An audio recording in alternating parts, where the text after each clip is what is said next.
আসসালামু আলাইকুম, সবাই কেমন আছেন? আশা করি সকলেই ভালো আছেন। আজকে আমরা কাঁচা পাকা আম মাখা খাবো।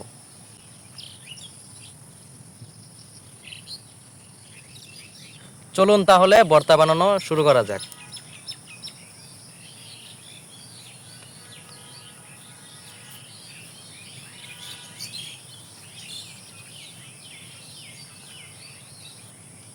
হ্যাঁ আপু, আমগুলো ছুলে নিচ্ছে। হ্যাঁ তাড়াতাড়ি ছুলো, আর তো হইতেছে না। আমগুলো ছুলে নেওয়া শেষ, এখন আপু পিস পিস করে আমগুলো কেটে নিচ্ছে।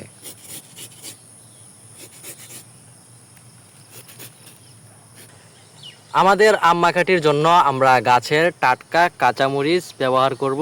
এটার ঝাল কিন্তু মারাত্মক ঝাল।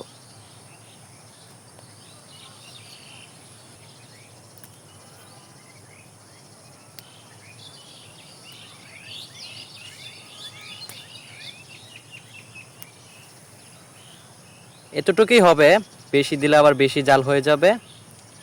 আম মাখার জন্য আমরা এখন শুকনা মরিচ পুড়ে নিব। হ্যাঁ, এখানে খড় জ্বালিয়ে দেওয়া হচ্ছে।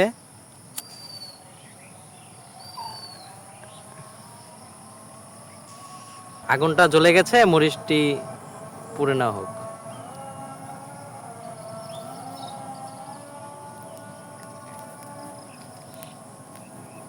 আমগুলো আমরা এখন মেখে নিব।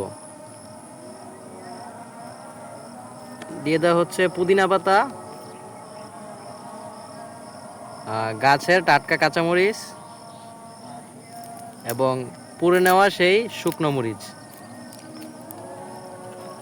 আজকে মনে হচ্ছে অনেক ঝাল হবে।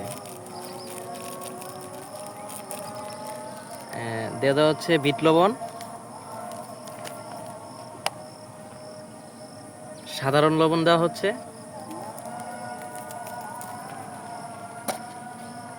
এবং আপনারা আপনাদের রুচি সম্মত চিনি নিয়ে নেবেন।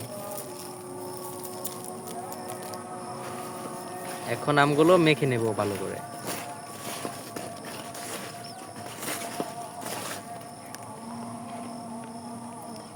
এখন খেয়ে দেখা যাক আম মাখাটি আমাদের কেমন হয়েছে। আগে কাঁচাটা খাই।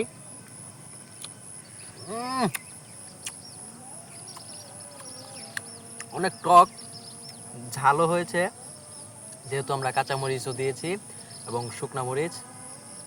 পাকাটা খেয়ে দেখি।